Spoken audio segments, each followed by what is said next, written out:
Ladies and gentlemen, welcome to ForceCom Frontline podcast. I am Army Public Affairs Officer for Operations Group Major Jennifer Dyrcz, as well as the PAO OCT for the Joint Readiness Training Center at Fort Polk. Right here we have with us the Brigadier General Scott. He is the commander for 4th Canadian Division and Joint Task Force Central. Welcome, sir. Thank you for joining us. Thanks very much, Jennifer. I'm really happy to be here today. Now, could you just give us a little bit of information about your division and what they do and why they are here at JRTC? Yeah, certainly. So I'm the commander of the 4th Canadian Division, located, the headquarters is located in Toronto, Ontario, Canada. And I'm responsible for basically all of the Canadian Army within the province of Ontario. My division is comprised of a mechanized brigade group, who are all regular force. And then we also have 3 reserve light brigade groups, which make up the division, along with a division training center, and then a few other bases that I'm responsible for, and Canadian Rangers, which provide assistance to our communities in the north. So the battalion that's here today is the 3rd Battalion from the Royal Canadian Regiment, and they're part of that 2nd Canadian Mechanized Brigade Group, and they're down here to be put through their paces in this very exciting JRTC serial. So you're talking being put through your paces. So from your perspective, why are allied and partner forces joint training exercises so important, sir? Yeah, that's a great question, Jennifer. Certainly from a Canadian perspective, when we deploy, we normally always deploy as part of a coalition or joining another group of nations in wherever we may be asked or wherever our government may ask us to go to. So it's very important for us to take advantage of any opportunities that we may have to train alongside with our allies. And of course, sharing the same continent as the United States of America, it's very important to us as Canadians to be able to train along with our partners to the south, the American Army, and certainly to be down here at Fort Polk. It affords the opportunity for the 3rd Battalion, which is a light battalion, to take part in an exercise within a light brigade construct. So that's very important. They'll learn huge amount of lessons. They'll take away how we can be better interoperable between Canadians and Americans. Something we would do with any allied force that we'd participate with. You know, how can we better communicate? How do we sustain each other? How can we fight along each other? What are the lessons that we learn from each army? And, you know, we're going to learn lots throughout this experience. And hopefully, you know, the American forces that are participating with us will also learn from what we can bring to the table and what we do to the country to the north. Wonderful. And personally, as a Northeast Ohioan who grew up her entire life on Lake Erie, I love seeing my military brothers and sisters from the north come down. I got to be deployed with them in the Sinai Peninsula with Task Force Sinai and the peacekeepers over there. Really, your reputation precedes you. They are just one of the most professional forces I've got to work with. So this is just me fangirling. Okay. That's great. Operation Calumet that's the operation name that we give it for the Canadians. It's certainly a great mission that we've been doing since the 1950s. It's been a long time that we've been maybe a little bit off on that, but it's been a long time that we've been involved in that operation. So now getting back to JRTC, so how does the Canadian military decide which units go into rotation and perhaps come down and partner with us? Right. That's a great question. So right now, what we're doing in the Canadian Army is we've basically decided that our light infantry battalions will have the opportunity, 1 per year, to come down and participate in a JRTC cycle. So last year we had a battalion from the Princess Patricia's Canadian Light Infantry come down. This year it's from the Royal Canadian Regiment. And next year we're hoping that a battalion from the 3rd Battalion from the Royal Vandusium Regiment, which we call the Vandus, will be able to come down and participate. So we've got ourselves into a little bit of a cycle right now. 1 light battalion comes down for a serial per year.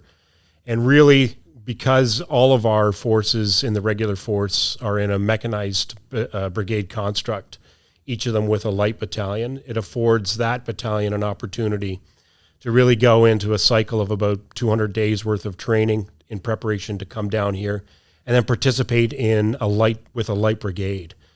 So it's been it's always a huge learning experience because they don't necessarily get that same experience as they would back in Canada, participating in an exercise with a mechanized brigade. But having the opportunity to participate with a light brigade is certainly, phenomenal. And the 3rd Battalion right now being here and participating in an air assault operation, joint force entry, some of the things that we may not be capable of doing back home in Canada, but knowing that we would be asked to do in a coalition environment, being able to do that here in Fort Polk is just tremendous learning experience all around. So hopefully that answers your questions. Yes, sir. Thank you. And this will touch a little bit on something you said previously, but maybe you can give a little more detail. So training together means not only learning to work in sync with one another, but also learning from each other. What are some of the things you have noticed that have improved Canadian Armed Forces readiness capabilities from training side by side, not only with our U.S. and our FORSCOM soldiers, but multiple other allies? And then conversely, how have your forces helped partners like the U.S. improve their readiness? So I guess the way I would answer that, first off, saying that I think it is fundamentally important that, whatever allied force we decide to operate either for or with or alongside, the fundamental thing that has to be at the forefront is the ability for units to communicate. And if units can't properly communicate amongst themselves or to higher headquarters or to flanking formations, then there's a problem. So coming down to link in to the brigade here going through its rotation, the battalion had to think hard about how are we going to be able to communicate. And, taking that SFAB team and incorporating them into the headquarters has paid dividends for the battalion from the get-go. So I think, as an Army, we still have a long ways to go, Canadian Army speaking, to make sure that we're interoperable with all of our allied nations that we would operate with. But we're on the right track to make sure that, our technology that we're using, in not only in our fighting systems, but in our communication systems, to make sure that they are compatible with our allies and certainly compatible with what the U.S. is using. I think that's of the greatest importance. So communications, our systems that we use need to be modernized to stay in tap or in link with technology, and making sure that our ammunition systems, of course, would be compatible without a doubt. But I think one of the greatest things that the unit is probably learning on this exercise right now is on the side of sustainment. The importance of making sure that you've brought enough bullets and beans and water into the fight once you get inside of that box, because, if you haven't properly planned, you don't have your echelon very tightly close behind you, then you're going to realize on day 2 or 3 of the exercise that, we can no longer sustain ourselves and we're going to have to stop, which is then causing a huge issue for the brigade, because we certainly don't want to be anything that's going to detract from the forward momentum that the brigade has sustained to that point. You're absolutely right, sir. I've seen it as an OCT. No matter how hard charging or fierce those soldiers are on the ground are, if they go black on water or black on ammo, then it just throws a monkey wrench into the whole thing that slows the training and the operation down. So very salient point, sir. Thank you. So you are an operational level commander that's responsible for force generating troops who support both expeditionary and domestic operations. How does the participation of your Canadian soldiers at JRTC align with the Canadian Army's modernization strategy? Yeah, so I think first what I would explain is certainly we have a 3-year cycle to our readiness plan. So right now the division is in what we call the build phase. So 3RCR participating in the exercise has spent about 200 days in preparation to get to this point. They then come through here, and I'm down here as the validation authority in Canada. We have the division commanders. We validate 2 levels down, so I'm going to validate the brigade, or rather the battalion, to ensure that they've made or met all of their battle task standards. And then at the end of this cycle, come July 1st, they'll be declared ready. And they'll sit in a posture of readiness for a period of 2 years. The first year being a period of contingency, where if our government decides to send forces to somewhere else in the world, that they'd be ready to respond and they could take on that mission. In that third year, they would then respond or fill into any of those ongoing missions that Canada currently supports worldwide, whether that be soldiers in Ukraine or soldiers in Latvia or wherever else we may be. And that's a very good likelihood that the 3rd Battalion would be tagged to go and participate in those operations.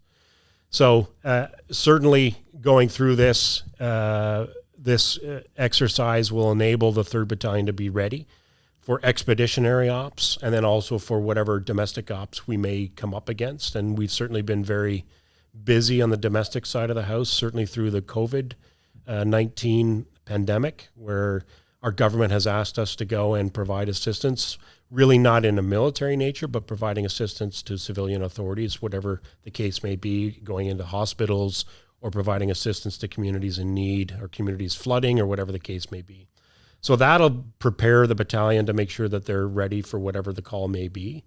And certainly in line with modernization, just the fact that the battalion is down here participating and seeing and learning what our allies are using on the battlefield and coming back with lessons learned and how to maybe better do things internal to the battalion or internal to the platoon or the squad.